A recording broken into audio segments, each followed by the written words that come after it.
எம்ஜிஆர் தொட்ட உயரங்களை வேறு யாரும் இந்தியாவிலேயே தொட்டதில்லை. ஒரு மாநில அளவில் மதிய உணவு திட்டத்தை அவர் விரிவாக்குறார்.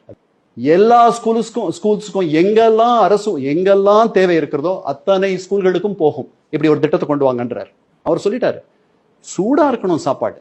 நீங்க இந்த பச்சை ஆரி அதெல்லாம் சுட சுட சாப்பாடு கொடுக்கணும் அப்படின்னாரு.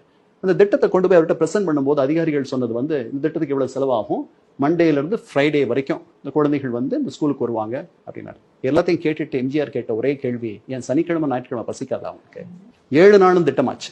இந்த திட்டத்தினுடைய உச்சத்துல என்ன ஆச்சுன்னா, இத்தனை 55-56 லட்சம் குழந்தைகள் படிக்க வந்தார்கள். அவர்களுக்கு இந்த சத்துணவு போச்சு.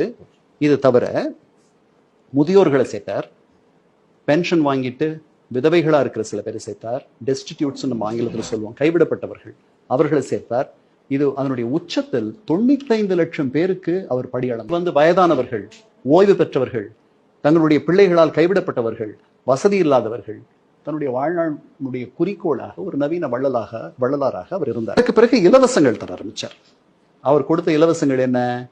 அவருக்கு அவர் போற பயணங்களில் பெண்கள் செருப்பு இல்லாத நடக்கிறத பார்த்துட்டு அவருக்கு ரொம்ப கஷ்டமா இருக்கும். எப்போ அதை பத்தி என்ன இப்படி இத்தனை பெண்கள் செருப்பு இல்லாத நடக்கிறாங்க? முதல்ல இலவச காலணி தரார், அப்புறம் இலவச சேலை தரார், இலவச வேட்டி தரார், பிள்ளைகளுக்கு இலவச பல்பொடி தரார், இலவச நோட்டு புத்தகம்